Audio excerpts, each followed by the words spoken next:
Listo. Bueno, vamos a entrar ahora en la temática de líquidos, ¿sí?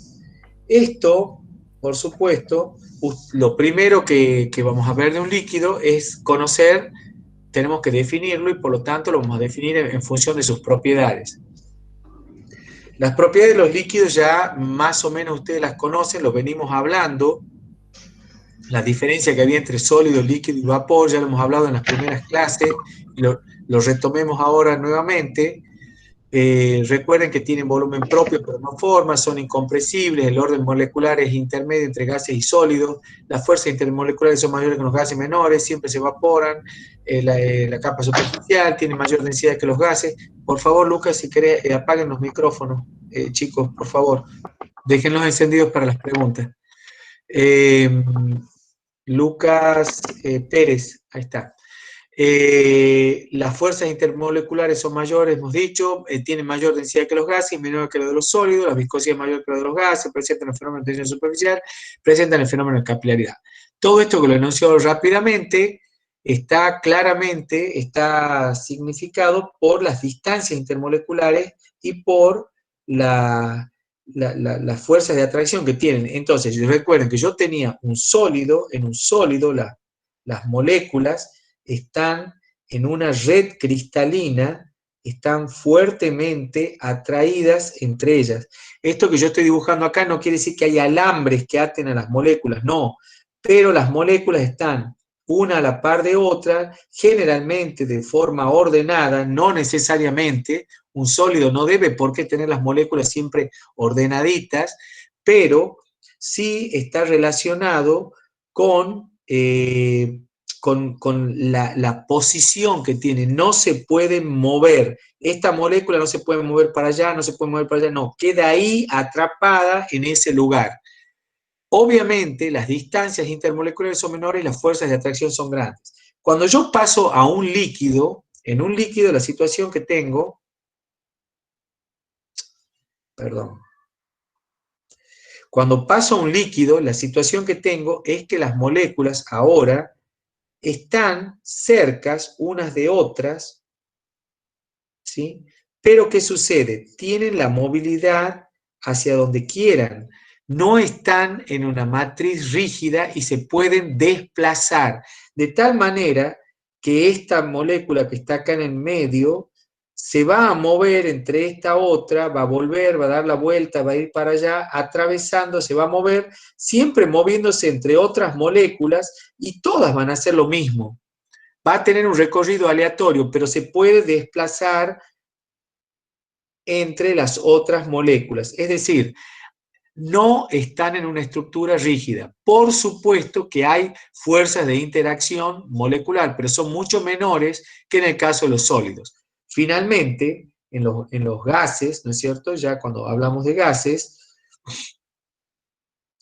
cuando estamos en los gases ya las distancias intermoleculares son muchísimo mayores y las moléculas se mueven con total libertad y ya las fuerzas de atracción entre ellas son muchísimo menores, las fuerzas de atracción, y por lo tanto caracterizan que esa sustancia en el estado gaseoso va a tener otras propiedades. Todo esto va a estar asociado, por supuesto, con la densidad, con la viscosidad, con la capilaridad en el caso de los líquidos.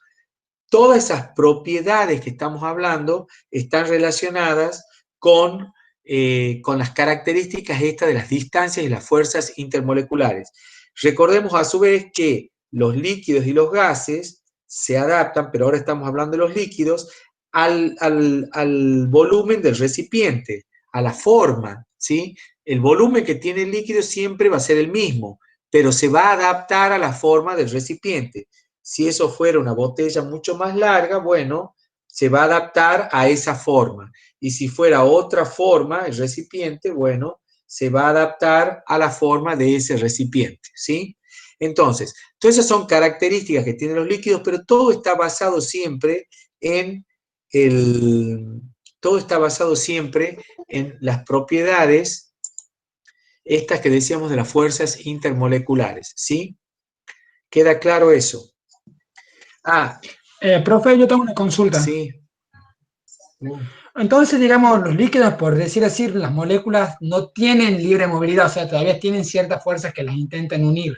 Exactamente. Tienen libre movilidad, pero no están totalmente despegadas de las otras. ¿Se entiende? O sea, todavía tienen, o las otras moléculas están haciendo fuerza como para que no se separen. Exactamente, exactamente. Cuando vos vas calentando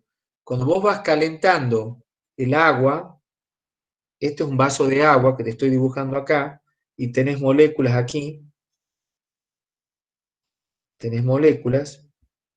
de agua, ¿sí? Cuando vos tenés ese vasito de agua, esas moléculas están pegaditas. Cuando vos le entregás energía en forma de calor, ¿sí? Le das energía, entonces las moléculas comienzan a ganar energía y sus fuerzas de atracciones van disminuyendo entre ellas. Y yo veo que las moléculas, algunas pueden salir de la capa superficial hacia arriba y ahora ya van a estar totalmente separadas. ¿Se entiende? Ya la fuerza de interacción entre ellas no existe. Es mínima, nula prácticamente. ¿Se entiende la idea? Entonces, hablando de lo que estábamos diciendo recién de las fuerzas de atracción y todo eso, una de las características de los líquidos es que en la capa superficial, cuando vos lo penses bien, fíjate que las moléculas que están en la capita de arriba están atraídas solamente tironeadas hacia abajo y hacia los costados, pero no la están tirando de arriba. Entonces habrá alguna que tenga suficiente energía que se pueda escapar de la superficie. Y eso es lo que vos conocés como la evaporación. ¿Se entendió?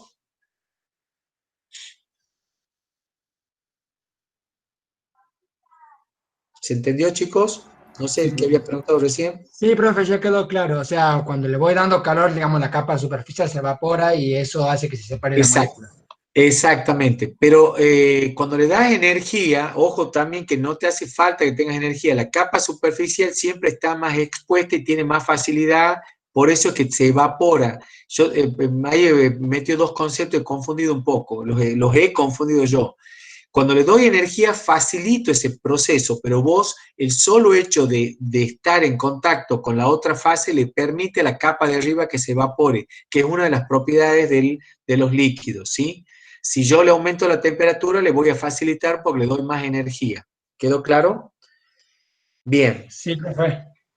Fíjense que dice se evapora la capa superficial, dice que tiene mayor densidad que la de los gases, obviamente que tiene mayor densidad que la de los gases porque están las moléculas mucho más cerca, ¿sí? Tiene una viscosidad mayor que la de los gases. Recuerden que la viscosidad es la propiedad que está relacionada con la capacidad de escurrimiento, es la facilidad para escurrir. No es lo mismo viscosidad que densidad. ¿Estamos de acuerdo? Es muy frecuente que ustedes digan la miel es más densa que el agua. No, la miel es más viscosa que el agua. Puede ser que sea más densa o no. El aceite es más viscoso que el agua, pero no es más denso. ¿Se entiende lo que estoy diciendo? Bien. El otro concepto es que presentan la capilaridad y la tensión superficial. Vamos a ir viendo algunos de estos conceptos. ¿Qué es la tensión superficial? Es un poco larga la definición, pero básicamente la tensión superficial es la resistencia que presenta un líquido al aumento o rotura de su superficie. Todos saben o han visto alguna vez un mosquito caminando arriba de una película de agua, ¿sí? Entonces, ¿por qué soporta? Obviamente, si nos tiramos nosotros la pileta, nuestro peso no solo a Jesús nomás camina sobre las aguas, pero nosotros no nos vamos a hundir. Pero hay una resistencia superficial, es decir, la fuerza de atracción entre las moléculas es tal que soporta algunos pesos, por eso la resistencia a que se rompa la capa superficial es lo que denominamos tensión superficial. Obviamente depende de las fuerzas intermoleculares y que están obviamente manteniendo ese entramado como una tela en la parte superficial, ¿sí? En general, eso es como una cuestión que yo lo voy a entender, eso es lo que le estoy tratando de explicar, es un concepto como, así como cómo se entendería, pero hay una definición de la tensión superficial y es que es la energía por unidad de área necesaria para aumentar la superficie interfacial del líquido a estirar. Es decir, yo la puedo medir a la tensión superficial en función de la energía que yo tengo que poner para estirarla, digamos, para desplazar la superficie interfacial del líquido, ¿se entiende? Esa es lo que es una medida que las fuerzas que deben vencerse para extender el área superficial del líquido. Entonces, quede claro que la tensión superficial, si bien está relacionada con la resistencia, yo la puedo medir de esa manera. Es la fuerza que debo hacer para estirarla a la superficie, ¿sí? La energía por unidad de área, perdón, que se está relacionado con la fuerza. Acá tienen un esquema, les estoy haciendo un círculo sobre el esquema, donde les está mostrando cómo funcionan las fuerzas entre las moléculas. Las moléculas que están en la superficie, observen que tienen como flechitas entre ellas que va dando el entramado de esa fuerza que me produce la tensión superficial, ¿sí? Y después tengo fuerzas con las de abajo, ¿sí? Pero para arriba no tengo nada. Entonces, esas fuerzas intermoleculares laterales son las que me provocan la tensión superficial, ¿sí? Bien, algunas preguntas que se pueden hacer ustedes. ¿Por qué una gota es esférica? ¿Por qué la gota de agua es esférica? ¿Tienen idea de eso? ¿Se lo han preguntado alguna vez? No creo. No creo que se lo hayan preguntado, pero porque es algo que sucede tan naturalmente que ni nos preguntamos por qué las gotitas caen en forma de, por qué el agua cae cuando yo abro la canilla en forma de gotitas y no cae como cubitos o cae como cilindros. ¿Se les ha ocurrido pensar en eso? Sucede tan No. naturalmente que ni lo No, planteamos. nunca. Claro, es Claro, natural. claro, nunca nos hemos planteado. Son cosas que vos decís, ¿por qué caen gotas de lluvia? Bueno, no sé, qué sé yo, ¿por qué no me cae un cilindrito, un cubito o la forma de una estrellita de mar? No sé. Bueno, Se dice que la gota de agua es muy aerodinámica, la forma que tiene. sí, sí, es aerodinámica, pero es una esfera, ¿no? Pero pensá en la aerodinámica, ya que vos te has metido en eso, yo digo porque vos te has metido nada más. ¿Qué ves más aerodinámico? ¿Esto o esto? ¿Cómo lo ves? Cayendo, ¿no? Se está moviendo hacia abajo. Sí, la segunda imagen, Claro. pero al Es- tener, si esto fuera un cucurucho, un cono, te aseguro que esto es mucho más aerodinámico que este otro, que la esfera. ¿Puede ser que el jabón rompa la tensión superficial o echa muy Sí, velocidad? sí, tiene que ver también con eso. Si se yo, va porque ya deja rompiendo. de ser agua, no es. A ver, lo que quiero decirte de la gota, no vamos a entrar ahora a volvernos locos, por qué la gota sí, la gota no, porque es un concepto bastante complicado, ¿sí? Ahí, ahí, ahí está, ahí estamos. Quiero volver a esto para que no nos distraigamos, porque si no, es decir, es fascinante todas estas cuestiones de ponerse a pensar los porqués de las cosas, ¿no? Pero esta es la razón, y miren qué sabia que es la naturaleza. Energéticamente, esta es la razón, energéticamente las moléculas de la superficie tienen una energía promedio mayor que las situadas en el interior. ¿Mm?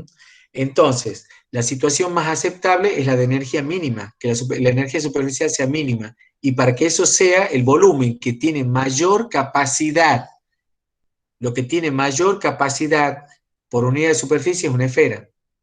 Entonces yo tengo mínima superficie, máxima capacidad. Tengo mínima tensión hacia afuera, de la parte energéticamente en la superficie. Esa es la razón. O sea que es una razón de cálculo. Ustedes busquen cuál es la superficie que envuelve mayor volumen. No es ni un cilindro, no es ni un tanque cilíndrico, ni un tanque cuadrado, sino es un tanque esférico. ¿sí? Probablemente ustedes hayan visto tanques esféricos de gas, alguna vez habrán visto en la ruta tanques esféricos y dirán, ¿por qué hacen tanques esféricos? Bueno, es por esto, tiene la máxima capacidad con la mínima ocupación de material, digamos. ¿Ah? Entonces acá hay un concepto de ahorro energético, ¿sí? Bien, pasemos. La capilaridad es otro de los fenómenos que presenta los líquidos, ¿sí? Eso no se, obviamente ustedes no han visto ni que los sólidos ni que los gases tengan capilaridad. Los líquidos tienen capilaridad. También está asociado con estas cuestiones de la tensión superficial y es la capacidad que tiene un líquido de ascender por un tubito, ¿sí? Yo pongo un tubito dentro de un recipiente líquido, donde hay líquido, y el líquido asciende un poquito hasta arriba, por sí solo, ¿sí? Todo esto es líquido y el líquido sube solito. Si sube, esto lo tienen que pensar bien ustedes, si sube, está subiendo contra la gravedad, es decir, está haciendo fuerza contra la gravedad. Esa columnita está manteniendo el peso del líquido que tenemos allí. Por lo tanto, eso es lo que vamos a denominar capilaridad. ¿Y por qué sucede eso? Bueno, la capilaridad es la capacidad de un líquido para ascender por el tubo, es la capacidad que tiene para subir por el tubo, porque las moléculas se van adheriendo a la pared del tubito, ¿sí? Del tubo interior. Tienen fuerzas de adhesión, entonces se van adhiriendo y así va arrastrando una a la otra, porque el líquido se va adhiriendo como trepando por las paredes, digamos de alguna manera, y entonces arrastra el resto y llega hasta lo más arriba que puede cuando ya la fuerza compensa el peso de esa columna, ya no se lo banca más. Básicamente, por eso ustedes cuando ven el tubo capilar, cuando vean un tubo capilar, van a ver que sucede esto, se forma lo que se denomina el menisco, ¿sí? El menisco es esa curvatura que tienen. Como ven, los que están acá han subido más arriba que este que está acá abajo, obviamente, porque estos son los que se adhieren a la pared y estos han ido arrastrando a todos los otros, pero bueno, en la medida que estoy más lejos de los que están adheridos a la pared tengo menos fuerza, por eso los del medio no suben tan alto y se forma el menisco de esa manera. Cuando el líquido no tiene fuerza de adhesión sobre las paredes y tiene más fuerza de adhesión hacia sí mismo, el menisco me va a dar invertido, ¿sí? De esa manera. ¿Qué es el caso, por ejemplo, del mercurio? El mercurio da esta forma de menisco, ¿sí? Es un menisco invertido. ¿Por qué? Porque las moléculas tienen menos adhesión sobre la pared que sobre sí misma, tienen más fuerza de atracción sobre sí misma que sobre las paredes. Entonces, el menisco me va a dar patas para arriba, ¿sí? A lo que estamos acostumbrados a ver. ¿Ok? Bien, eso entonces con respecto a la capilaridad que se da de esa manera. Yo no sé por qué entran tan tarde a la clase ya. Bien, continuemos. Bueno, acá está un poquito más explicado. Quiero pasar ahora al concepto de líquido-vapor. Este concepto sí les va a resultar un poco complejo, pero quiero que lo entendamos bien porque después de acá vamos a sacar el concepto de presión de vapor, ¿sí? El concepto de presión de vapor, para todos aquellos que estudian mecánica, lo van a tener que estudiar en muchas partes, y para los que son de civil, para que comprendan la situación de gaseosa, para que entiendan bien cuál es la diferencia entre un gas y un vapor, porque no es tan evidente la diferencia si yo lo quiero ver dentro de un frasco. Si yo le doy un frasco y te digo, mira, acá tenés vapor de agua y acá te digo, tenés gas de agua, vos decís, ¿cuál es la diferencia? Yo no veo ninguna diferencia. Bueno, ahí es donde tendríamos que tratar de comprender cómo es el fenómeno físico, ¿sí? Muy bien. Entonces vamos a tratar de explicar el concepto de vapor. Imagínense esta campana que tienen acá en el esquemita. Yo he dejado una campana de vidrio, ¿la ven? Tapando un recipiente donde tengo un líquido, ¿sí? Puede ser agua, alcohol, el que se les ocurra. ¿Qué va a suceder con el líquido? Bueno, el líquido naturalmente se va a comenzar a evaporar y obviamente va a ir llenando el recinto ese que yo lo tengo ahí tapado. ¿Hasta cuándo va a pasar esto? ¿Qué se va a evaporar todo el agua? Esa es la pregunta. ¿Se va a evaporar toda el agua? Eso, ¿qué piensan ustedes? ¿Qué piensan ustedes? No. No. ¿Por qué? Yo no. ¿Cómo? Perdón, Gonzalo, ¿qué has dicho? No te he escuchado. Creo que no. ¿Será porque es limitado el espacio que tiene para expandirse la molécula? Está bien, sí, sí, porque capaz que si lo dejo al aire abierto, una atmósfera grande, se evapora todo. Muy bien. Está bien, está perfecto acá Jeremías dice se condensa y precipita. Va a suceder lo siguiente. Mirá, lo que pasa es lo siguiente. Si vos tenés un recinto cerrado, como este, esto hagan de cuenta que es un termo, un vaso tapado. Espera, lo vamos a borrar. Lo vamos a dibujar de vuelta para que se entienda mejor. Este es el recinto. ¿Les gusta el nuevo pizarrón que tenemos? ¿Se ve bien? Sí, Sí, profe. profe. Sí, profe, de 10. Estamos con nueva tecnología, a ver si funciona. No lo alabemos mucho, que cualquier rato se nos cae y sonamos. Bueno, entonces, lo que ven acá es un recipiente, hagan de cuenta que puede ser un termito, un vaso de agua tapado, lo que sea, y yo acá tengo la fase líquida, ¿sí? La fase líquida. Lo que yo les decía hace un rato es que si esto, acá no había nada, en la parte esta de acá arriba no había nada, es decir, había vacío. Recuerden que el vacío es la ausencia de materia, no hay nada. Vacío quiere decir que no extraje el aire. ¿Cómo lo pueden lograr a esto? Esto es muy fácil que lo hagan ustedes. Pongan una jeringa, ¿sí? Les va a costar, la llenan de líquido y suben el émbolo. Conocen una jeringa, ¿no es cierto? Suben el émbolo. Acá lo tapás, le pones un dedo, lo tapás. Entonces, vos la jeringuita la tenías con líquido y lo subís vos al émbolo. ¿Qué es lo que está generando ahí? Todo este espacio de acá está con vacío. ¿Lo han entendido cómo lo van a hacer? Sí, sí. Sí, profe. Bien. Sí, profe. Entonces, ese espacio con vacío, que es lo que estamos viendo acá, lo que va a suceder es que naturalmente, como decía un compañero de ustedes, bueno, esto van a empezar a salir. Si esto estuviera abierto, es decir, si acá no tuviera el émbolo, si no tuviera una tapita, si no tuviera esta tapita, si esto no estuviera con una tapa acá, esto se va a escapar hacia la atmósfera. Pero si no, va a ir llenando este ambiente. ¿Se entiende? Entonces va a llegar un momento, perdón,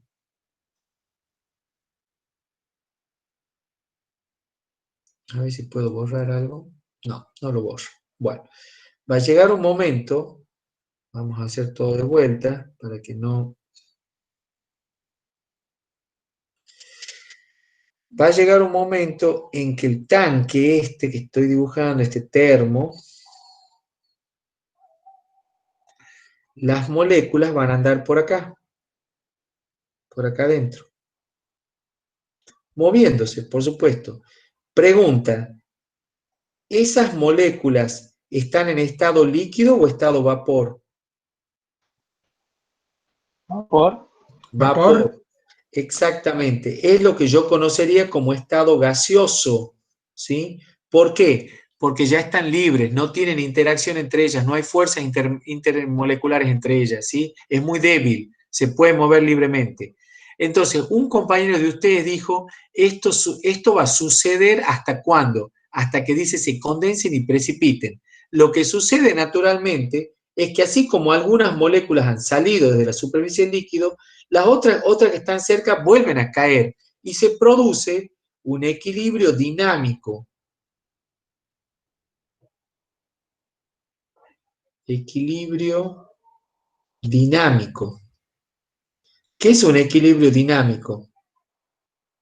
Es que la cantidad que sube es igual a la cantidad que baja. ¿Se entiende?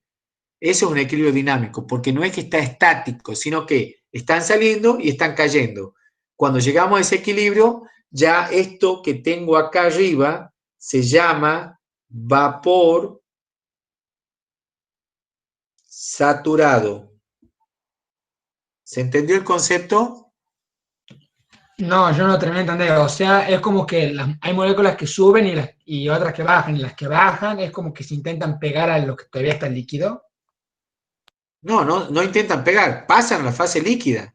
Al tocar la superficie ya pasa a ser líquido. O sea, esas moléculas que antes eran líquidas ahora pasan a ser, o sea, perdón, que eran líquidas, se evaporaron y cuando volvieron a ser líquidas. Exactamente. Acordate que es la misma sustancia, eso es agua, es alcohol, es lo que fuere, la molécula es la misma. La única diferencia es la distancia entre ellas, nada más. Algunas que están en la superficie tienen la energía suficiente para ir pasando arriba. Y otras que están cerca, que estaban moviéndose hacia abajo, se estrellaron con la superficie y fueron atrapadas de nuevo en el estado líquido. ¿Se entiende? Lo que vos tenés que saber, lo que vos tenés que tener en claro es que cuando yo tengo un equilibrio de este tipo, es que ahí arriba tengo saturado, porque ya no admite ni una más. ¿Se entiende lo que digo? No, eso no lo entiendo. O sea, ¿cuándo se satura? Cuando ya no admitís ninguna molécula más acá arriba.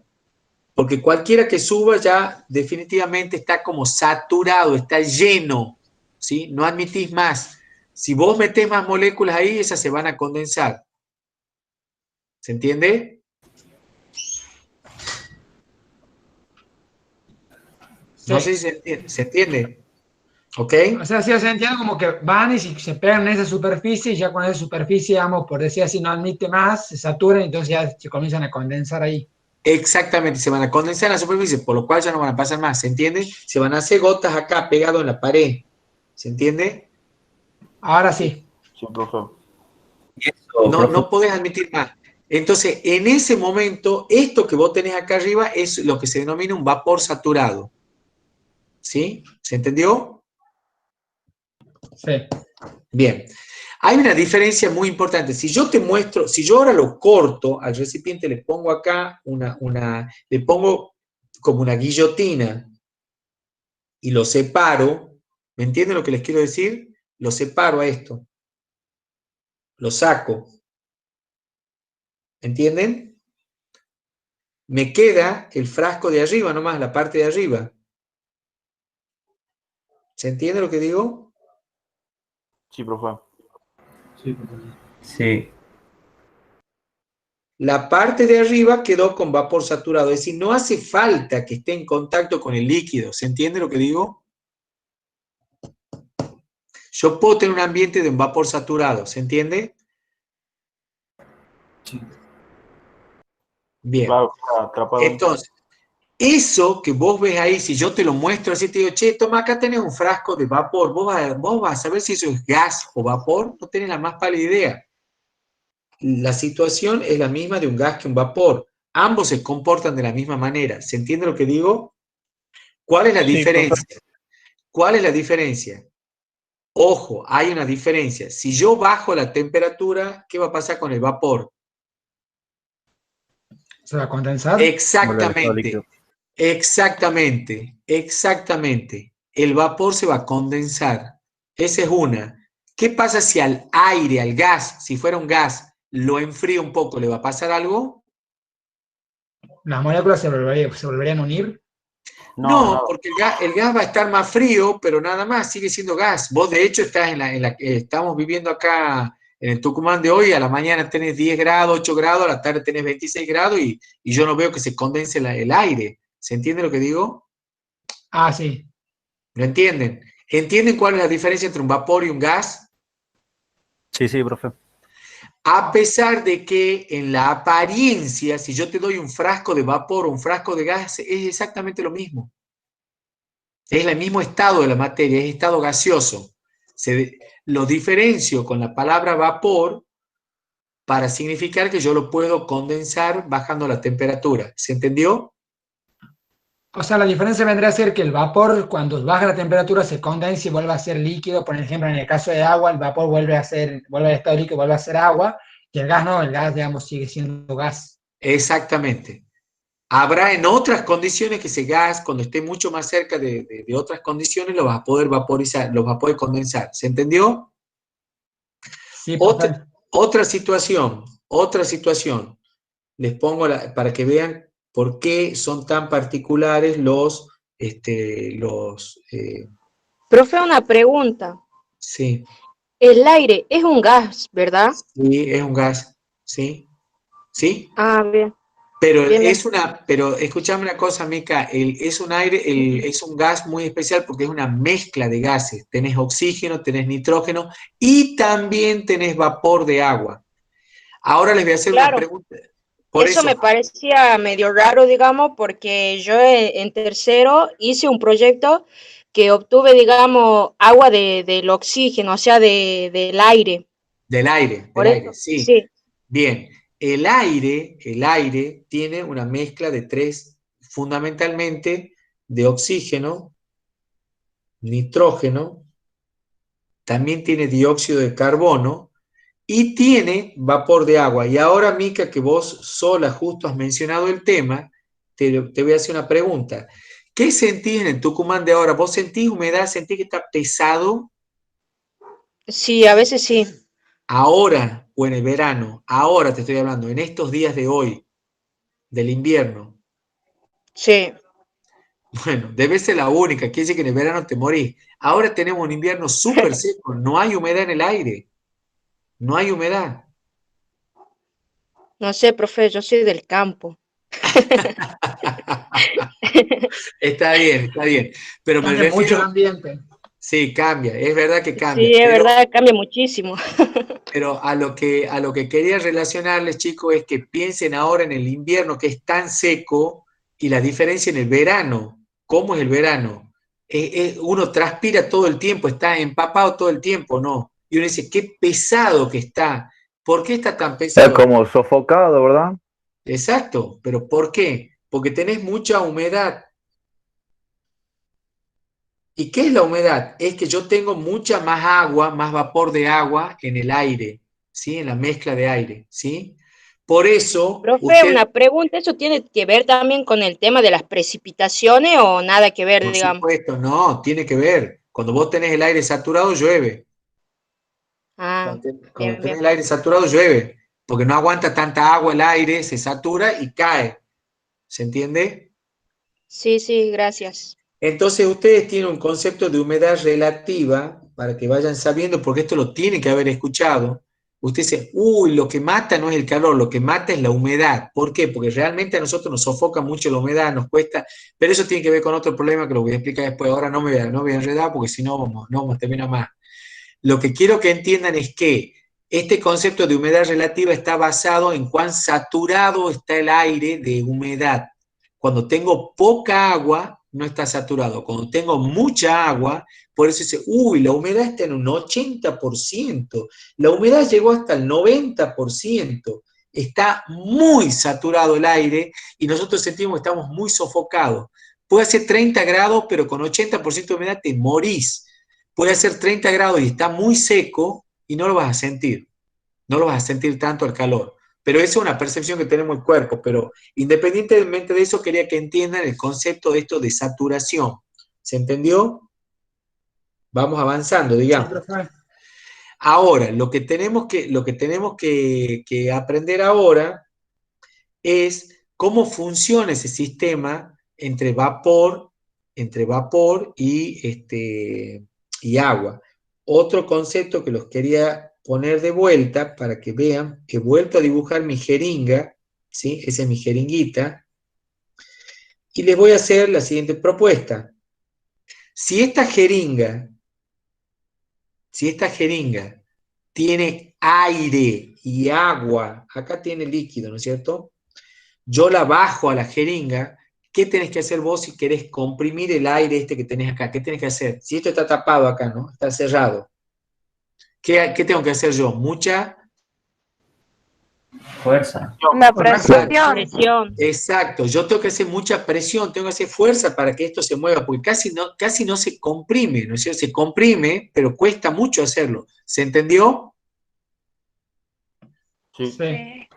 Si yo tengo aire ¿sí? Esto tengo que hacer fuerza para tratar de comprimirlo. Si yo tengo vapor,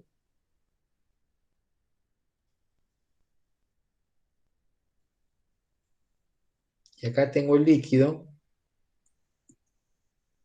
otra vez la tengo tapadita, la jeringa abajo, y ahora ya no tengo aire, tengo acá vapor. No lo ves al vapor, ¿no? Ojo que el vapor no se ve. Recuerden que es igual que un gas. Las moléculas están suficientemente distantes que no se ve.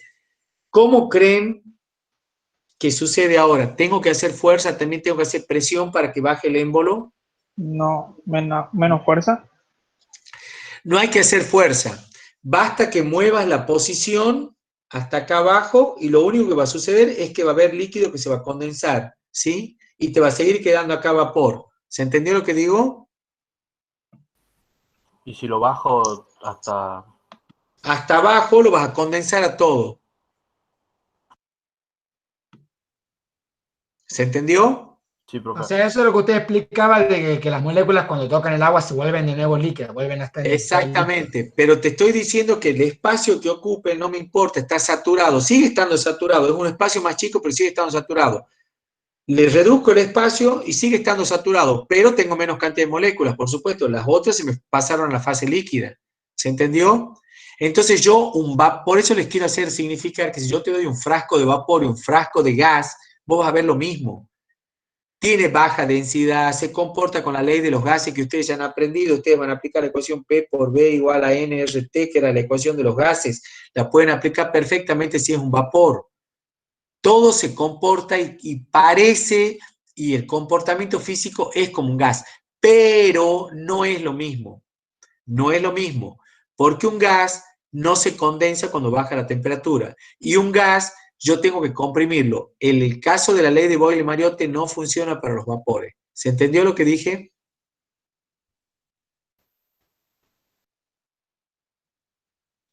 ¿Ok? Sí, profe. Sí, Bien. profe.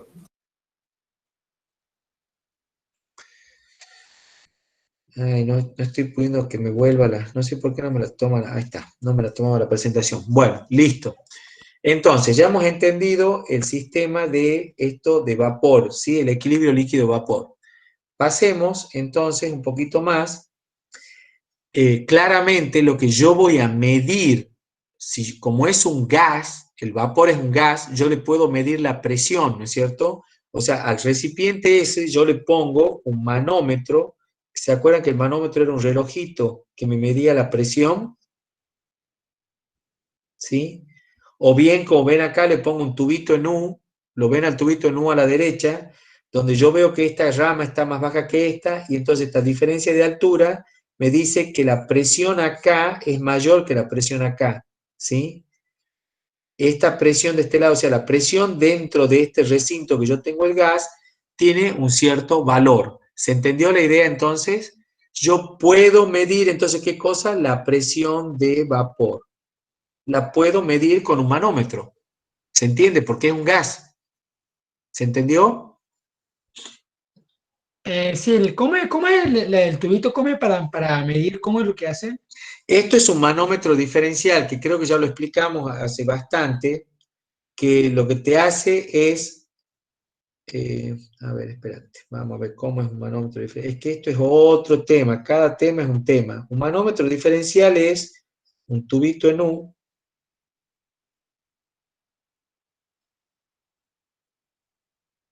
que vos lo llenás con un líquido,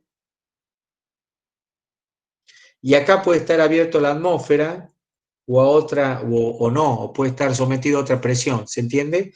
Acá le puedes, uy, se me fue. Perdón.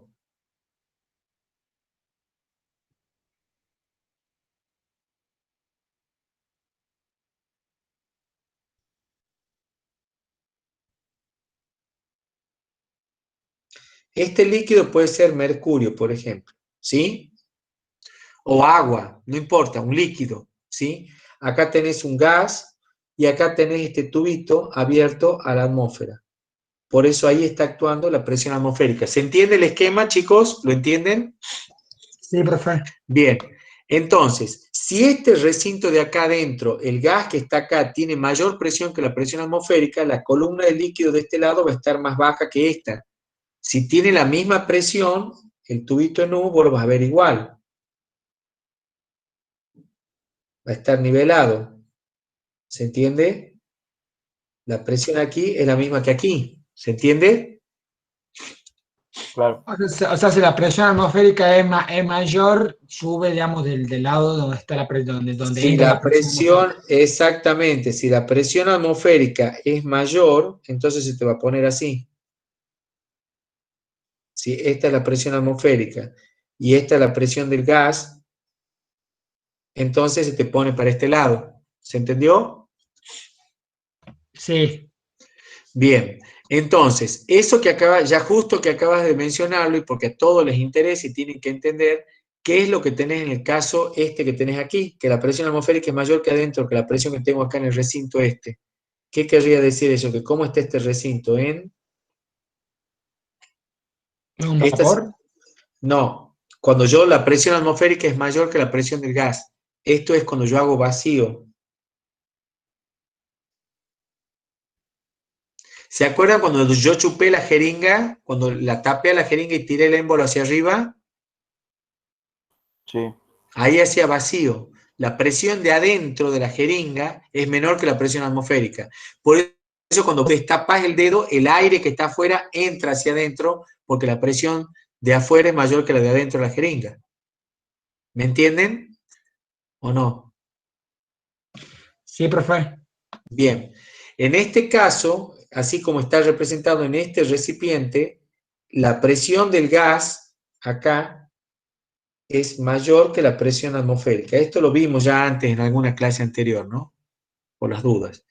En este recipiente la presión del gas es mayor que la presión atmosférica. Bueno, entonces, ¿cómo vas a poder hacer vos para medir medir la presión de vapor?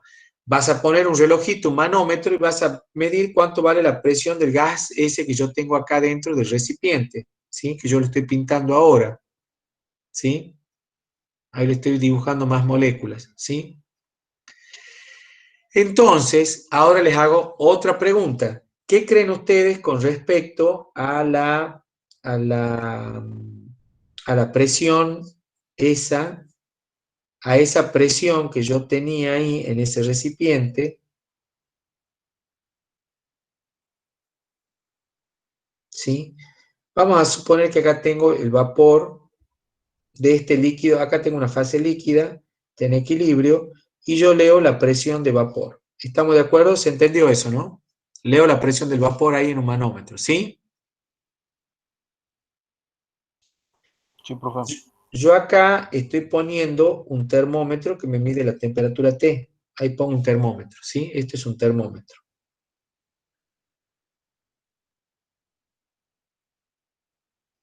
Bien, el termómetro me mide la temperatura T. La pregunta que les hago es la siguiente. Esta presión de vapor yo la estoy leyendo a la temperatura T. ¿Lo ven? Por eso pongo a la temperatura T. ¿Qué creen ustedes que va a suceder si aumento la temperatura? ¿Qué va a suceder? Aumenta la presión. Exactamente. Si yo aumento la temperatura, es como que le doy más capacidad a las moléculas para que pasen a fase vapor, tiene más energía, y acá se me llena más de moléculas y la presión de vapor aumenta. Es decir, la presión de vapor para una temperatura T1 es mayor que la presión de vapor que para la temperatura T. ¿Se entendió? Sí, profe. Entonces, lo que vamos a aprender a hacer nosotros es una gráfica que se llama la gráfica esta de equilibrio de presión de vapor en función de la temperatura, ¿sí? Y esa gráfica te va a dar esta forma,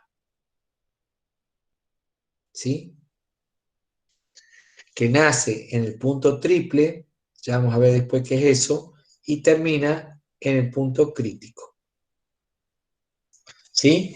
Entonces, vos tenés a mayor temperatura vapor y a menor temperatura líquido. Ese es un diagrama de fase, se llama. ¿Mm? Quiere decir que para esta temperatura y esa presión vos tenés un equilibrio líquido-vapor. Cuando vos te corres un poquitito más de temperatura, ya estás en fase vapor para esa presión. ¿Se entiende? ¿Se entiende la gráfica? No, yo no terminé de entender cómo, o sea, cuando yo me corro, ¿para dónde es que se me forma? Hacia la derecha te está yendo a la fase vapor, cuando vas aumentando la temperatura, para una misma presión. Igual, espérate, que acá yo te estoy haciendo un lío, tenés razón, no te voy a confundir. Entendamos primero la primera gráfica. La gráfica es bastante clara.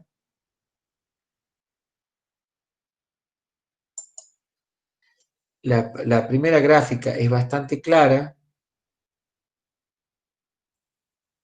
Es esta. Yo te he dicho a vos, mirá, la presión de vapor con la temperatura aumenta. Eso es lo único que yo te he dicho a vos. Y eso te tiene que quedar claro. Cuando yo tengo una temperatura, tengo una presión de vapor, a mayor temperatura tengo mayor presión de vapor y así sucesivamente. ¿Se entendió? ¿Eso se entiende? Sí, hasta ahí lo sigo. Bien, perfecto. Hasta ahí vamos bien. No hace falta más por ahora. Porque ahora lo que pasa es que vamos a ver otro concepto después ya, y ya te vas a hacer más lío. Bueno, ahora quiero que vean otra cuestión. Los compuestos no volátiles tienen una presión de vapor baja y los compuestos volátiles tienen una presión de vapor alta para la temperatura ambiente. ¿Ah? ¿Qué quiere decir eso? Que yo tengo un frasquito de un líquido de alcohol y uno de aceite. Si acá tengo alcohol y acá tengo aceite, ustedes saben perfectamente que el alcohol es mucho más volátil que el aceite, ¿no es cierto? ¿Se entiende? Entonces, la presión de vapor del alcohol seguro que es mayor que la presión de vapor del aceite. ¿Se entiende? Para la misma temperatura, ¿no? Si las dos están a la temperatura T. ¿Lo entienden? Sí, profe.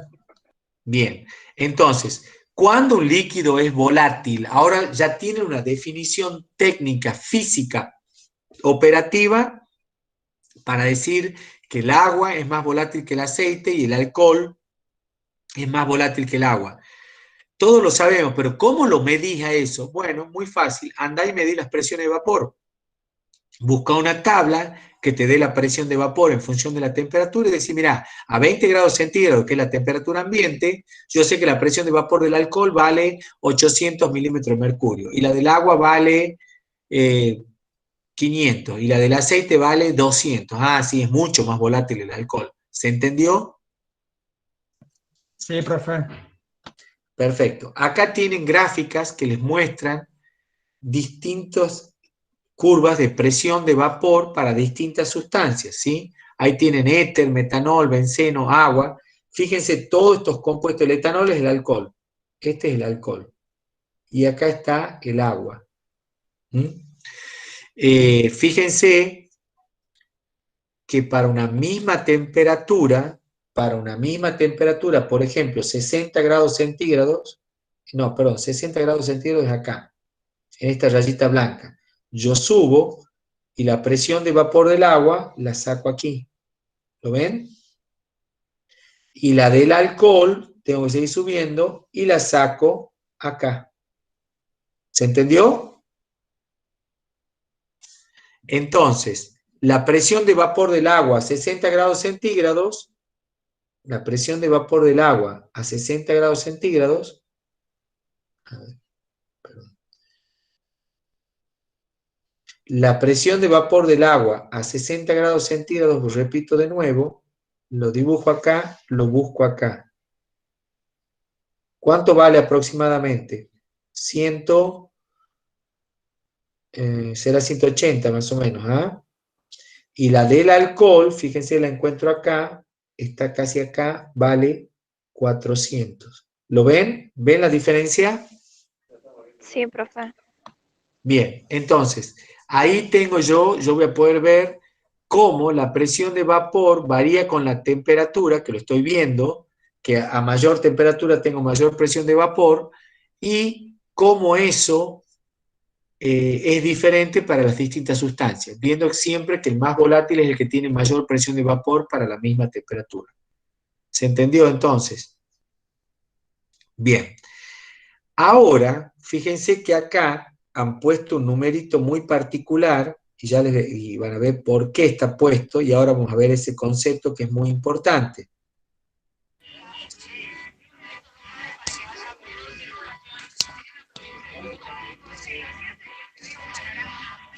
Fíjense este dato que han puesto acá.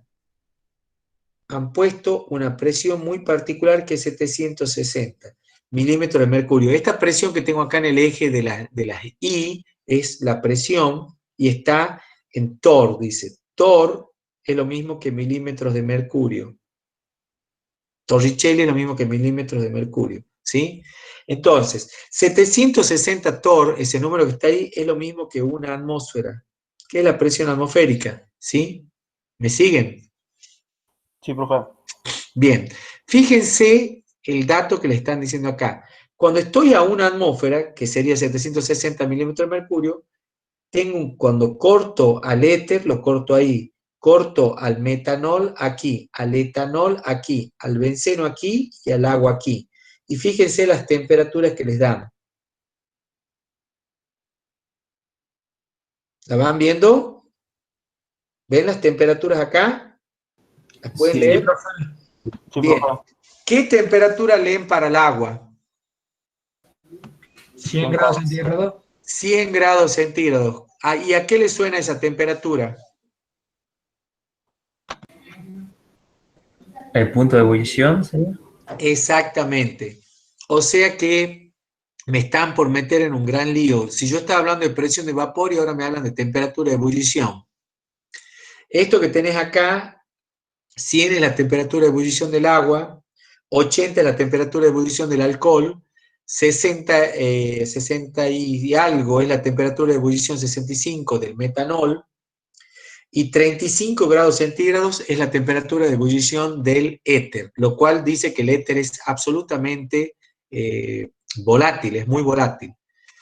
Y entonces ahora ustedes van a decir, ¿y por qué me están mezclando mi hermosa gráfica que yo la había entendido de presión de vapor con el tema este ahora de la temperatura?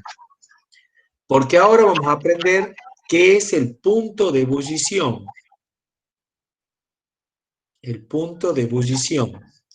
Lo vamos a aprender a relacionar con esto de la presión de vapor. Y van a ver que tiene un sentido físico y, bueno, es así. Lo vamos a aprender. ¿Qué va a ser? No es tan sencillo. Piensen en lo siguiente. Ahí tenían una foto ustedes recién que tenían un vasito donde había agua y le estaban dando con un mechero calor, tenía gas, estaban quemando gas, le estaban dando la llama, y adentro del seno del líquido, ¿qué pasa cuando el agua hierve? Cuando tengo ebullición. ¿Cuándo tenés ebullición? A ver, ¿quién me puede explicar qué pasa cuando yo pongo un jarro para hervir, para hacer mate cocido, o pongo la olla para hervir, para hacer los fideos? Hace burbujas. Hace burbujas, Las exacto. moléculas tienen cambio de fase o cambio de estado. Pasan de fase líquida a fase vapor. Bien, pero entonces, ¿qué ha dicho? No me acuerdo, y no me salen los nombres. Matías, creo que has dicho. Hacen burbujas. Matías, ¿de qué son las burbujas? ¿Se forman? ¿Dónde se forman las burbujas? Sobre la superficie líquida. Pero adentro del líquido, adentro del jarro, ¿no? Claro. Y entonces, ¿de qué tienen que ser? ¿De qué material podrían ser? ¿De qué sustancia podrían ser solamente? O sea que es del mismo agua. Claro, Es la O sea que misma ponemos agua. a hervir, ¿verdad? Exactamente. Claro. Ha habido varios conceptos acá interesantes. Ha habido un compañero de ustedes que ha dicho que era el oxígeno. Eso es lo que sucede en la primera etapa. Yo tengo aire disuelto en el agua, muy poquito, pero el aire está disuelto en el agua. Si no, ustedes no podrían explicar la vida acuática. ¿Se entiende? ¿Por qué viven los peces en el agua del río, en el agua de un estanque? ¿Por qué creen que pueden vivir? Claro, porque H2O. Oxígeno. No, H2O es el agua, porque tiene oxígeno. Bueno, por eso te digo, tiene oxígeno el agua, está compuesto de... No, no, ¿No? no, no, no, no, no, no, no, no, no, no te confundas, está bien, por eso quiero aclararte porque es como que uno no tiene muy claro este fenómeno. ¿Vos crees que los peces, bueno, después vamos a hablar de la ebullición, primero hablemos de esto de vuelta.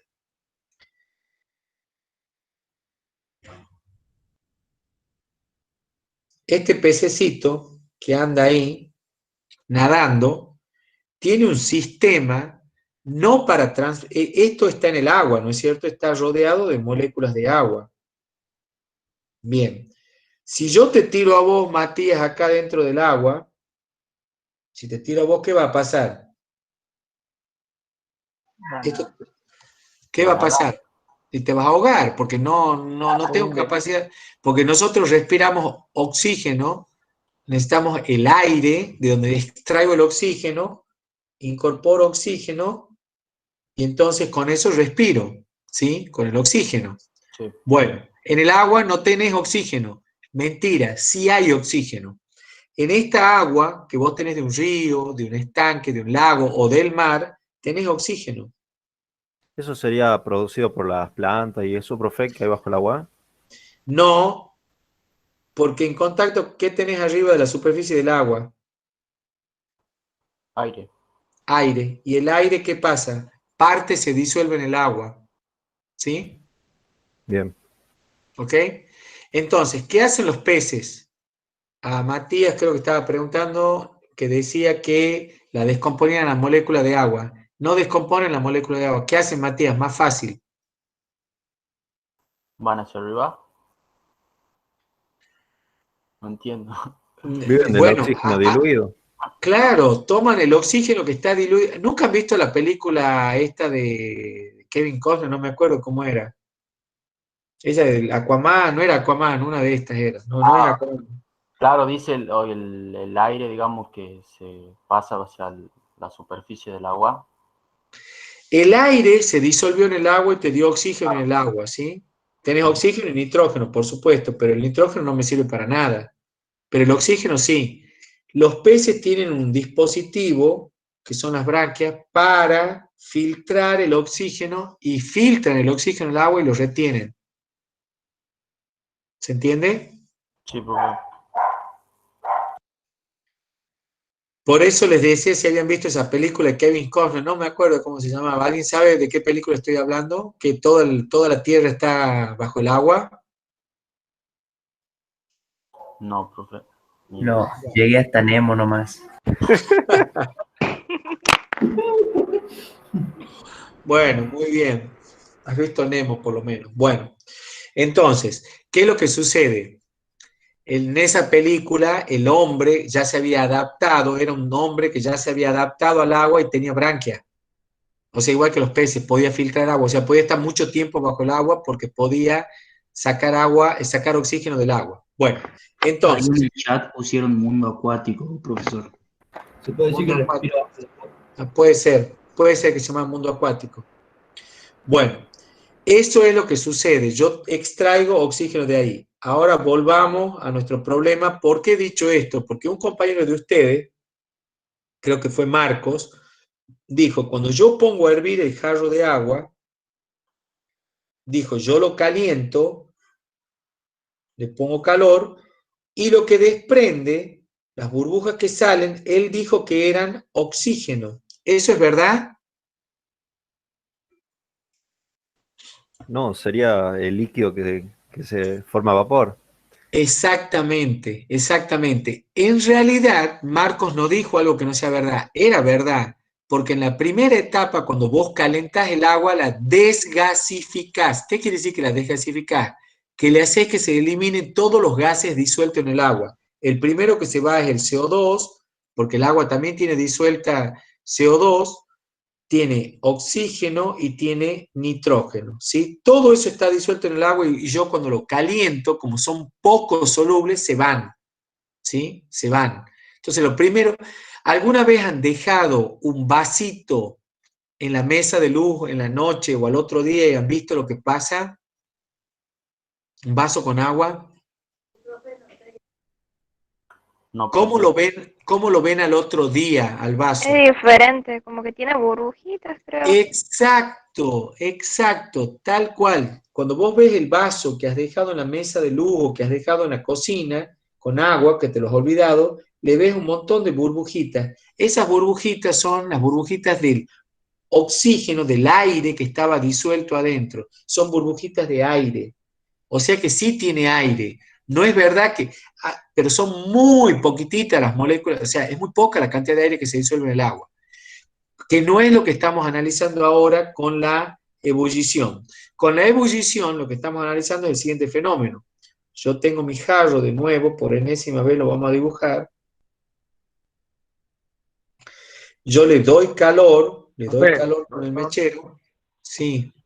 Disculpe, yo tenía una duda, digamos, cuando usted estaba explicando tiene agua, el oxígeno tiene agua, o sea, el agua Sí. tiene oxígeno, y no me quedó bien claro, digamos, de dónde sale el oxígeno, o por qué tiene oxígeno, cómo tiene oxígeno el agua, eso no me quedó bien claro a mí. A ver, Pablo, escúchame lo siguiente. El agua es una molécula que está formada de esta forma, por esa forma, H2O, ¿sí? Esa es una molécula redondita.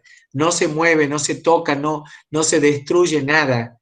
Hay un montón de esas moléculas en el jarro este que está adentro. Yo te estoy poniendo una lupa para que veas. ¿Se entiende lo que te digo? Eso es el agua. El agua es una molécula que está formada por hidrógeno y oxígeno, ¿sí? ¿Se entiende? Sí. Por otro lado, tenés otro compuesto químico que es el oxígeno y el nitrógeno, que están en el aire. ¿Lo entiendes a eso? El aire es una mezcla de otras dos sustancias que son estas moléculas gaseosas, oxígeno y nitrógeno. Y lo que yo te he dicho es que algunas de estas moléculas se van a disolver acá adentro porque esto está en contacto con el aire. ¿Se entiende? Y el aire hace que se disuelva algo adentro. ¿Lo entendés? Entonces, adentro del jarro de agua, vos tenés agua, moléculas de agua, tenés moléculas de oxígeno y tenés moléculas de nitrógeno también. ¿Entendés? ¿Se entiende lo que explico? Sí, se entiende, profe, sí. Entonces, lo primero que va a salir cuando yo caliente el jarro es el nitrógeno y el oxígeno. Esos se van a ir porque son muy poco solubles en el agua. Pero luego de un tiempo ya va a comenzar a suceder, de nuevo tengo que dibujar mi jarrito. Luego de un tiempo ya voy a tener en el seno de este líquido que yo lo estoy calentando, ¿sí? Lo estoy calentando, le estoy entregando calor. Entonces, en el seno de ese líquido se comienzan a formar de las mismas moléculas de agua, se separan y se forman burbujas de vapor. ¿Se entendió? Sí, se entendió, profesor. Cambia de estado, la misma agua cambia de estado. Eso quiere decir que ahora tengo en el agua burbujitas de vapor, que son las que van a salir hacia arriba. Y entonces yo en la superficie del agua veo el borboteo ese. El borboteo es del vapor que está saliendo. ¿Se entendió? Sí, profesor. Bien. Sí, profe. Eso es ebullición. Es el cambio de estado cuando paso de líquido a vapor. ¿Se entendió? Sí, profe. Bien. Ok. Entonces, lo que quiero explicar ahora es ¿qué tiene que ver esto de la ebullición con la presión de vapor? Bueno, tiene que ver en lo siguiente. Tiene que ver en lo siguiente. Ahora vuelvo a dibujar mi jarro. Y la voy a hacer súper grande a la burbuja de vapor. Cuando vos acá tenés vapor y la presión del vapor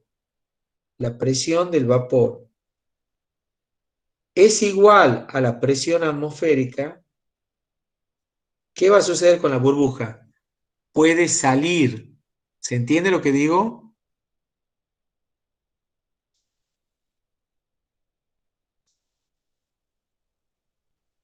¿Entienden o no lo que estoy diciendo?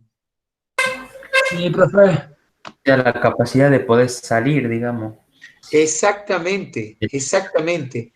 Porque mientras está en este recipiente y la presión atmosférica es mayor que la presión de... Uy, dejo de escribir esto. Me está fallando la tecnología ahora.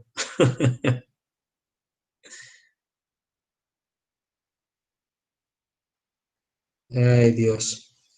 Es que esto se agrandó. No sé qué pasó, se me ha ido el diablo esto. A ver, fíjense en el frasquito este que tengo acá. La burbujita esta que tengo acá. Cuando la presión del vapor adentro de la burbujita es menor que la presión atmosférica, no va a poder salir. Por eso digo yo que tengo ebullición cuando la presión acá adentro es igual, la presión del vapor es igual a la presión exterior o atmosférica. ¿Lo entienden? Entonces yo tengo ebullición cuando la presión de vapor se iguala con la presión exterior o la presión atmosférica. ¿Se entendió? O sea, cuando digamos, la presión del aire, digamos, de la atmósfera, es la misma que del recipiente que está intentando evaporarse. No, no del recipiente, de las burbujitas de vapor que están dentro del líquido ese que está cambiando de estado. O sea, de la burbuja en sí. Exacto, bueno, sí, del gas que tengo dentro de la burbuja, sí, del vapor. Acordate que hay un cambio de estado ahí, ¿sí? ¿Se entiende? Sí, profe. Bien. Bueno, entonces, entendido esto, van a entender entonces que la temperatura de ebullición está asociada con la presión de vapor y es la misma gráfica. Uy. Es la misma gráfica. Perdón. La voy a volver a dibujar. Ustedes tenían hace un rato esta gráfica. Presión de vapor, temperatura. Y yo les había dicho que la presión de vapor iba aumentando. Ustedes la vieron en la gráfica, ¿sí? Ahora bien, lo que yo te estoy diciendo es, mira, hagamos el siguiente cambio. Si la presión de vapor se iguala a la presión exterior, esta gráfica me representa lo mismo. ¿Se entiende lo que digo, no? Porque esta es la presión de vapor para cada temperatura. Entonces, en vez de ser acá presión de vapor, acá voy a poner temperatura de ebullición. Entonces, por ejemplo, el agua que hierve a 100 grados, yo sé que la presión de vapor o la presión exterior es de una atmósfera. Si esto fuera agua. ¿Se entiende?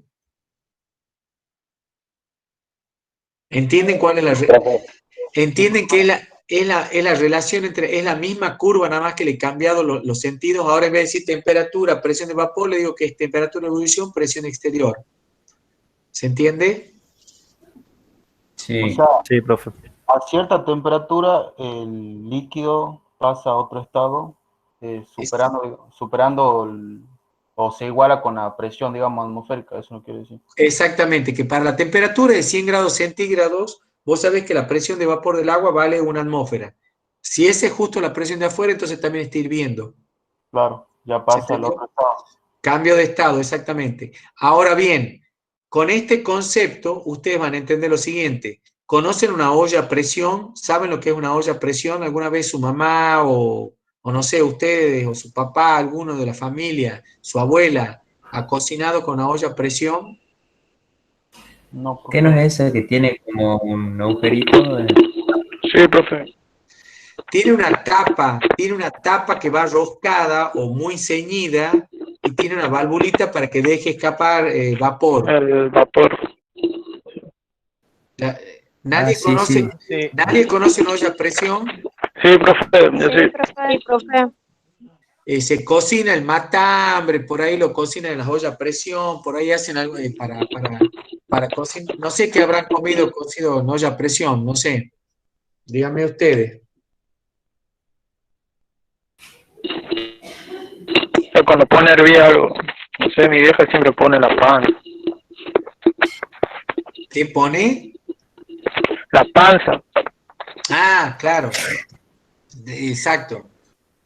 Para hacer ¿cómo se llama? Mondongo, el mondongo. Sí. Claro.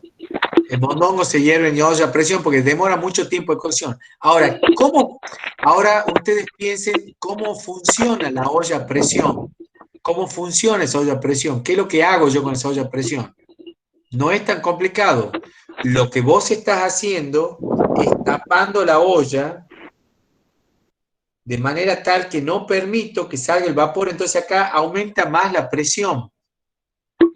Por lo tanto, le estoy obligando a esa agua que se está cocinando acá, lo que se está cocinando, que hierva a mayor temperatura. Yo le aumenté la presión y obviamente se va a cocinar todo a mayor temperatura, por ejemplo, a 110 grados o a 115. ¿Se entiende lo que digo? ¿Profe? Sí. Entonces, ¿qué pasa si nosotros llevamos, qué sé yo, a hervir agua en el espacio exterior, que no hay atmósfera, digamos? Por lo tanto, no hay presión, digamos, en el ambiente. No, el agua, olvídate, dependerá de la temperatura, pero dependerá de la presión que tenés, no vas a tenés presión prácticamente 2 milímetros de mercurio y todo, te tenés que fijar en esta curva donde estás parado, 2 milímetros de mercurio, en vacío, vas a pasar a fase vapor, vas a pasar a fase vapor, no vas a tener equilibrio con fase líquida. O sea que el agua cuando se va al espacio se hace vapor, digamos, ¿verdad? Sí, pero pará. No confundas la falta de gravedad con la falta de presión. No tiene nada que ver, ¿no? ¿Ok? Ok. Ahora, antes que te vayas al espacio exterior, que es bastante poco probable, Matías, que te subas a una nave espacial, poco probable, no digo que imposible, pero no querés ser astronauta, ¿no es cierto, Matías? No. Bueno, pero sí has subido a Tafí del Valle. Sí. ¿Alguna vez habrá alguno de ustedes hecho una caminata al Negrito o al Cerro Muñoz ahí en Tafí del Valle? Sí, profe. Bueno, ¿qué sucede cuando vos te vas a una montaña mucho más alta? Te vas a una Me posición... morís. ¿Cómo? Casi me morí esa vez que hicimos una caminata porque era muy alto. Bueno, te falta el aire porque tenés menos presión atmosférica, entonces tenés menos concentración de oxígeno también. Te falta oxígeno. Pero uno de los temas que tienen ahí es que a medida, recuerden que esto ya lo explicamos alguna vez, que si la Tierra era una cosa así, la atmósfera era como un huevo frito que me rodeaba la Tierra, cuando yo me voy más arriba tengo menos columna de aire, entonces la presión atmosférica disminuye. O sea que tu presión se viene para abajo. Entonces, el agua, Matías, vos que te querías ir a Marte, no hace falta que te vayas a Marte, ¿a qué temperatura hierve? A 80, menos. Exactamente, a 90 grados, 50 grados. Entonces, la pregunta del millón es, vos tenés que cocinar arroz o tenés que cocinar papas y te vas a la alta montaña. ¿Se te cocina? No sé. Y no sabemos, pero estás 10 horas cocinando y el agua hierve a 85, entonces te cuesta mucho, 90, 95 grados. Entonces te cuesta mucho más cocinar la comida en altura. Mientras que vos acá en la tierra le pones una olla a presión como esta de acá y fíjate que yo obtengo una temperatura de cocción mucho mayor y la cocino mucho más rápido a esa cosa que es incocinable, es durísima. O la acelero el proceso de cocción. ¿Se entendió? Sí. Profe, Bueno. profe, ahí sería un efecto rebote, digamos, la presión de vapor hace que aumente la temperatura sin yo estar... No. Nosotros explicamos al principio que cuando yo tenía mayor temperatura, tenía mayor presión de vapor, nada más, ¿sí? Claro. Sí, y también ahora te di vuelta a la gráfica. En vez de hablar de presión de vapor, dije que esta es la presión exterior y esta es la temperatura de ebullición, porque explicamos el fenómeno que la ebullición era cuando la presión de vapor se igualaba a la presión exterior. Entonces usamos la misma gráfica para las dos cosas.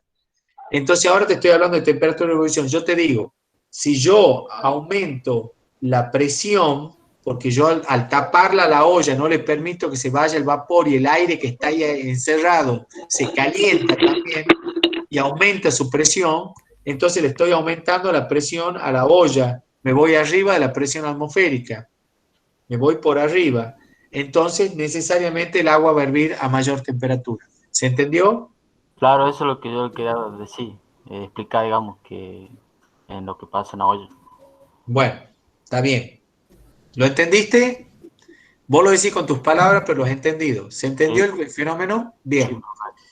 Bueno, el último concepto que vamos a tratar ahora, déjenme que vea la hora, ya estamos a 8:30. Hemos empezado hace 1 hora y cuarto, más o menos, 1 hora y 10. Ya dentro de un ratito cortamos. Es el concepto de calor de vaporización molar y por gramo. ¿Qué es eso, calor de vaporización? ¿Qué le sugiere a ustedes que es el calor? Es la cantidad de energía que yo tengo que entregar para vaporizar 1 gramo o 1 mol. ¿Se entiende? ¿Lo entienden o no? Sí, profe. Sí, profe.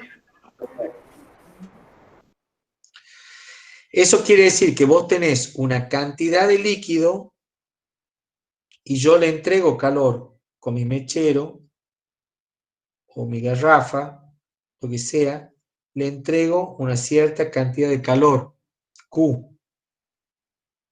Eso es energía, joules, ¿sí?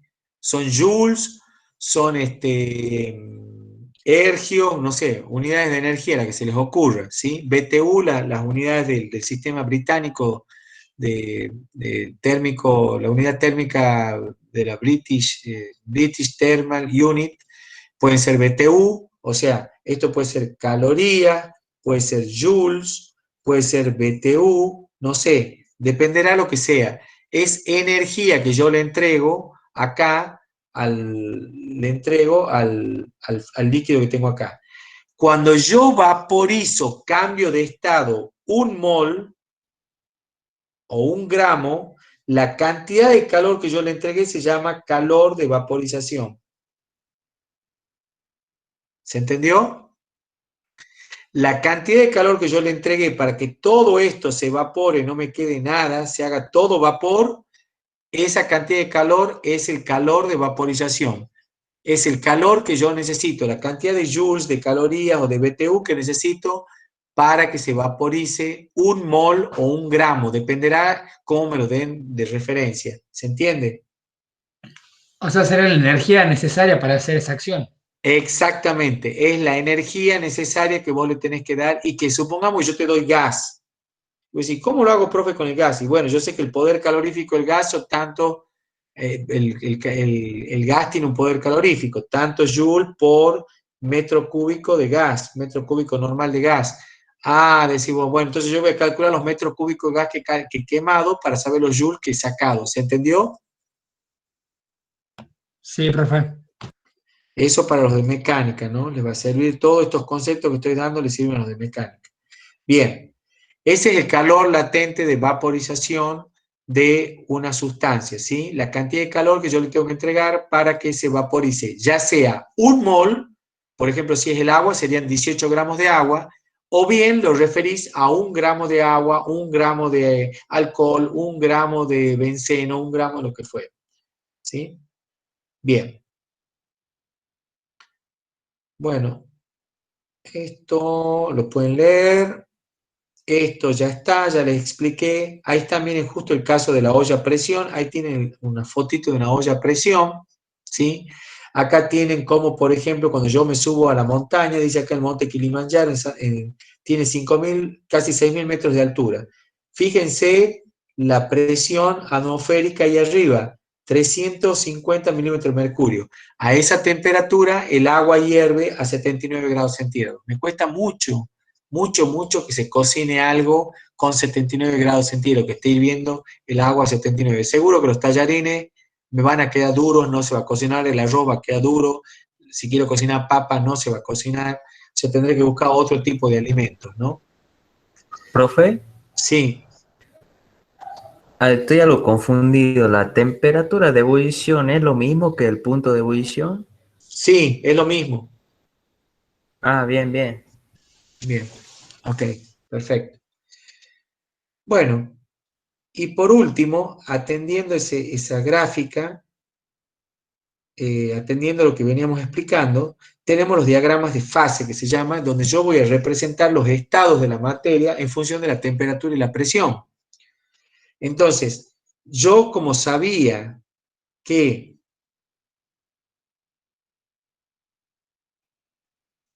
tengo esto para que vayan tomando nota, digamos, de cómo va a funcionar. Yo voy a tener estado líquido y estado vapor. De este lado de la curva tengo estado líquido, de este lado de la curva tengo estado vapor. ¿Por qué digo esto?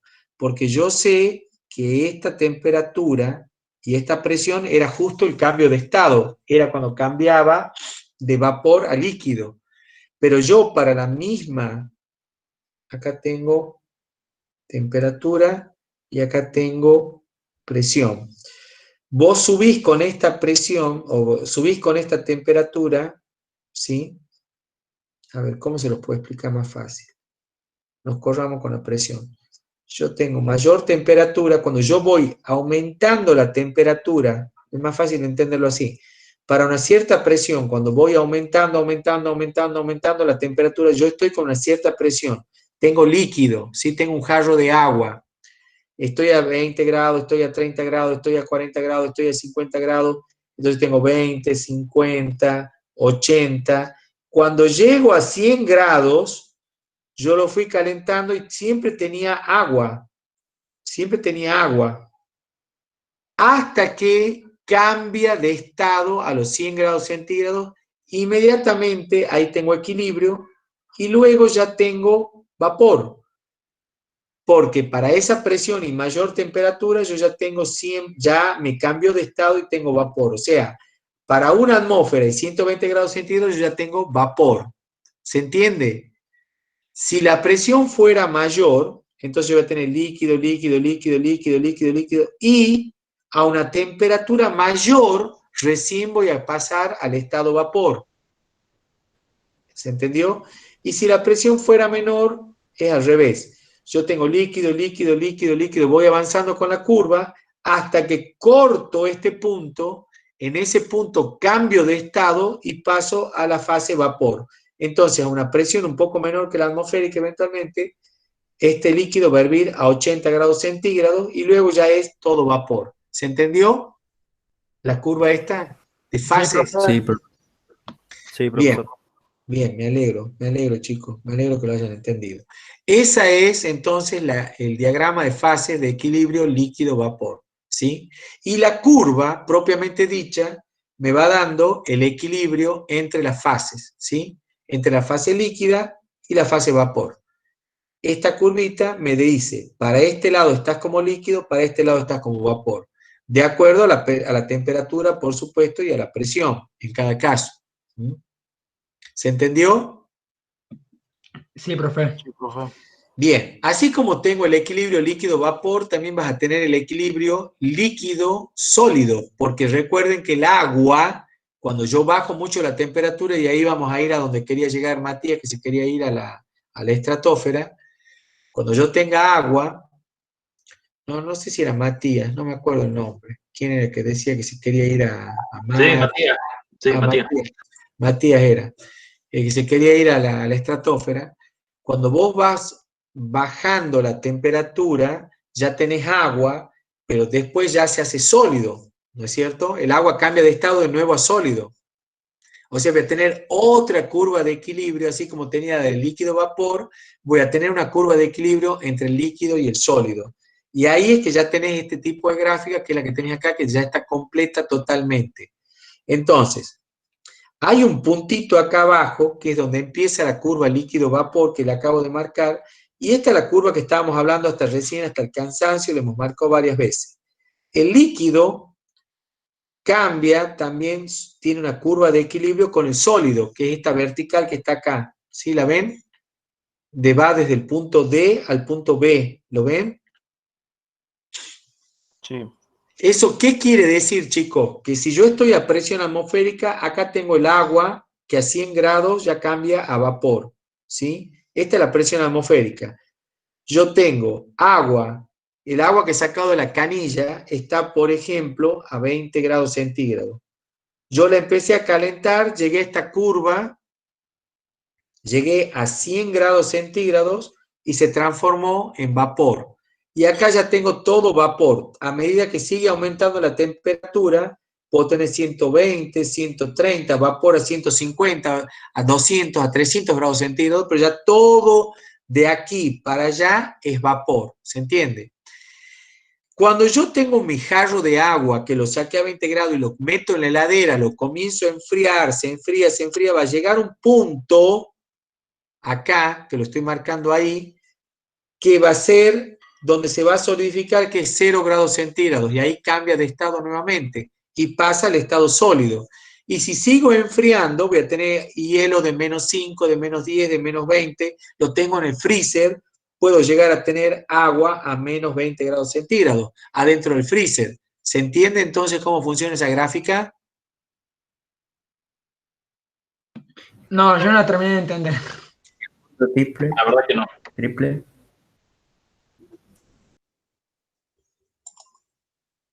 A ver.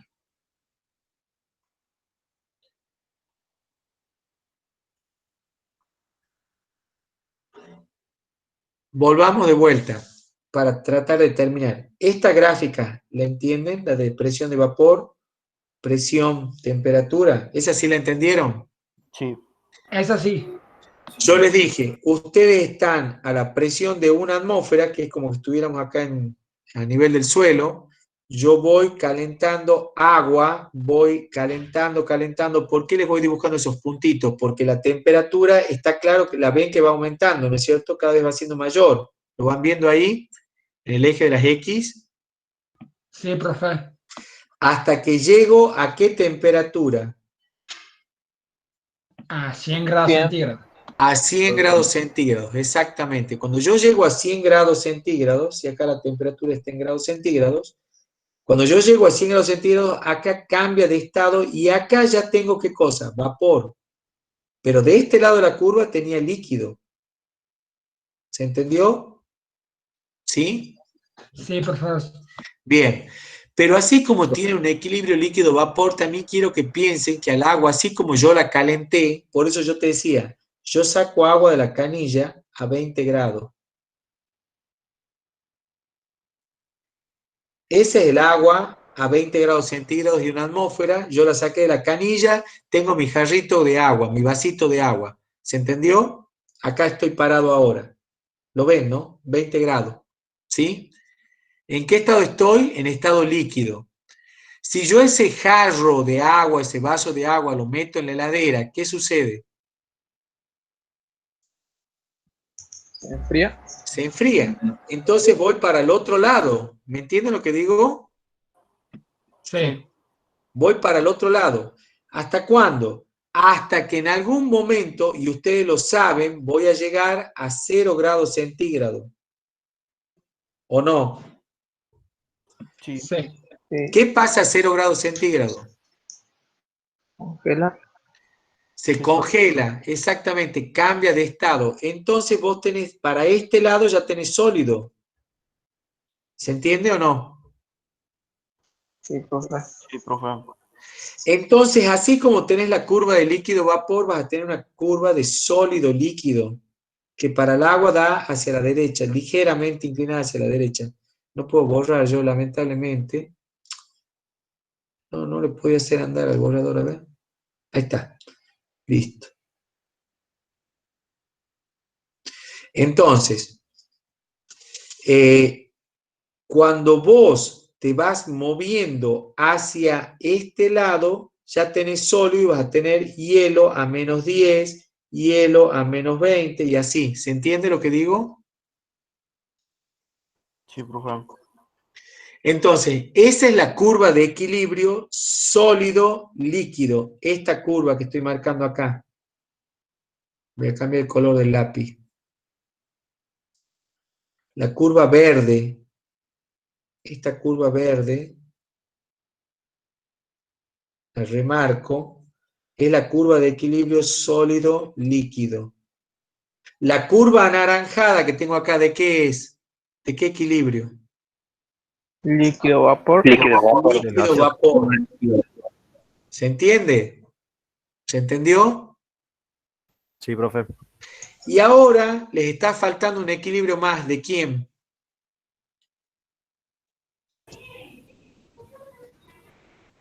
¿De vapor sólido puede ser? Sí, señor, sí, señor. Aunque no lo crean, tienen también, si está bien, lo hagamos en azul, tiene una curva de equilibrio acá entre el sólido y el vapor. O sea, vos podés pasar de ser hielo sólido a hielo, a agua gaseosa, sin necesidad de pasar por el estado líquido. Pero eso se va a dar abajo de estas condiciones que se llama punto triple. ¿Qué es el punto triple? Es un punto donde coexisten los tres estados, sólido, líquido y vapor. O sea, hay una temperatura y una presión que son bastante bajas, por supuesto, fíjense que la presión es bastante menor que la presión atmosférica, donde en esa presión y a esa temperatura coexisten agua, hielo y vapor de agua. ¿Se entendió? Cosa y mandinga, ¿no? Sí. ¿Sabían eso? No. No. No, la verdad que no. Todos los días aprendemos algo nuevo. Entonces, ahí tienen la gráfica esa, que es el diagrama de equilibrio de fases. ¿Por qué de fases? Porque me están dando las tres fases, sólido, líquido, vapor. Entonces, abajo de esta temperatura que tenés acá del punto B, si te venís para acá y abajo de esta presión, tenés equilibrio solo entre el sólido y vapor. Y a esta temperatura coexisten agua, líquido y vapor. ¿Se entendió? Sí, profe. Sí, profe. Ahora, profe, una pregunta. La curva, digamos, de sólido a líquido y de líquido a sólido no es la misma que de líquido a vapor, ¿cierto? O sea, No, no, nada que ver, son curvas distintas, pero todas arrancan en el punto triple. ¿Sí? Todas tienen que llegar al punto triple. ¿Sí? sí, justamente por eso era mi consulta, porque las veía que no tenía nada que ver, una nada más No parada tiene que nada la que otra. ver, pero todas llegan al punto triple, exactamente. Bien, bueno, acá tienen un poquito más de curvas y ahí la tienen de vuelta y la tienen más y la tienen que estudiar y ver y interpretar, ¿sí? Profe, Bueno, sí. ¿y el punto crítico de qué sirve? ¿Qué nos indica? El punto crítico es, bueno, ya vamos a hablar después del punto crítico. El punto crítico es el que tenés acá en la punta, ¿sí? Ya vamos a ver qué pasa arriba del punto crítico. Arriba del punto crítico, hagas lo que hagas, digamos, cuando estás con temperaturas tan elevadas, arriba del punto crítico, cualquier temperatura acá ya no podés transformarlo en líquido al vapor. ¿Se entiende? ¿Se entiende lo que digo? Claro. Sí, No, profe. bueno. O sea, ya No no. podés cambiar de estado. El punto crítico es bastante particular, ya lo van a estudiar un poquito más ustedes en termodinámica y todo eso lo van a ver, sobre todo la gente de mecánica, pero el punto crítico es a partir de donde yo ya no puedo transformarlo al vapor en líquido, ¿sí? Siempre que esté a temperaturas mayores de la temperatura crítica, ¿sí? No voy a poder. ¿Ok? Hay que explicarle un poquito más a eso, pero por ahora quiero llegar hasta allí. No quiero ahondar más porque me quedaría solamente explicarle la ley esta de Clapeyron, que la quiero dejar ya directamente, se las dejo planteada, que es una ley donde me está relacionando la diferencia de volúmenes entre las fases líquido y vapor con el calor que yo necesito para cambiar de estado. ¿Sí? Entonces te queda más o menos una cosa así. La ecuación de Clausius-Clapeyron es esta. Esta. Delta de P sobre delta de T es igual al calor latente de vaporización sobre la temperatura por la variación de volumen. Me está relacionando todas las variables. Si yo quiero cambiar la presión de un punto al otro, yo quiero cambiar la temperatura de un punto a otro, eso es igual al calor latente de vaporización dividido en la temperatura a la cual se produce eso, dividido en la variación de volumen que yo tengo entre un estado y el otro estado. Eso es lo que te dice la ecuación de Clapeyron. Que si la trabajamos un poquito, que no lo voy a hacer yo ahora porque necesitan cálculo y todo eso, y creo que en cálculo ustedes están muy crudos todavía, tienen que hacer una diferencial y trabajar con integral, llegan a esta ecuación que ustedes la van a tomar como un acto de fe, que es lo que yo quiero conocer. ¿Cuánto vale la diferencia de presión entre un punto y otro en relación a las diferencias de temperatura? ¿Lo ven? Les aparece el logaritmo de presión 2 sobre presión 1, les queda esto que es un número, delta de H de vaporización, es el calor de vaporización que me explicó hace un rato, dividido en R, y les queda T1 y T2. O sea, yo puedo saber cuánto vale el delta de P y el delta de T cuando quiero cambiar de una posición a la otra. En esa gráfica que estábamos viendo. ¿Se entiende lo que digo? A ver. Tengo esta gráfica, ¿sí? Yo tenía esta gráfica. ¿Se ve el azul en el pizarrón? Sí, ¿no? Sí, sí, profe. Esto tiene P1, T1. Esto está a la presión P sub 2, T sub 2. ¿Me van siguiendo? Sí. ¿Sí? Sí.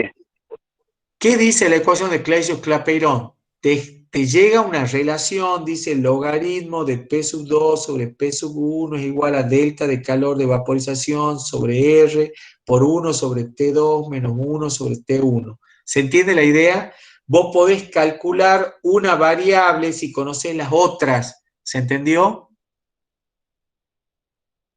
De alguna manera me va dando la función de esa curva, de alguna manera me va dando la función, me relaciona presión con temperatura, básicamente. ¿Se entendió? Sí, profe. Ahí la tienen a la ecuación. Ahí la tienen de nuevo la ecuación limpita, la página, ¿sí? Logaritmo de P sub 2 sobre P sub 1 es menos calor de vaporización sobre R, 1 sobre T2 menos 1 sobre T1. O sea, si yo quiero pasar de un punto al otro, tengo con esta ecuación cómo hacer para calcular los puntos. ¿Se entendió? Sí, profe. Sí, profe. Bien. ¿Cuál es la ecuación que usted dice? Porque hay varias acá, digamos, dice aplicación. Esta que tenés acá. La que te estoy está marcada recuadrando. con la línea rosita. Esa que te acabo de recuadrar. ¿La ves? Ajá. Sí. Esa es la ecuación que vas a usar. Olvídate la deducción, todo no me interesa porque es mucha matemática que no están en condiciones todavía de verla. Pero vos lo que sabés es que podés calcular cuánto vale la presión, la relación entre presiones y temperaturas en esa grafiquita de cambio de estado, donde era la de líquido-vapor. ¿Se entendió? Sí. Bien, ok. Bien. Bueno, acá vamos a dejar de grabar para que no se haga tan larga la grabación.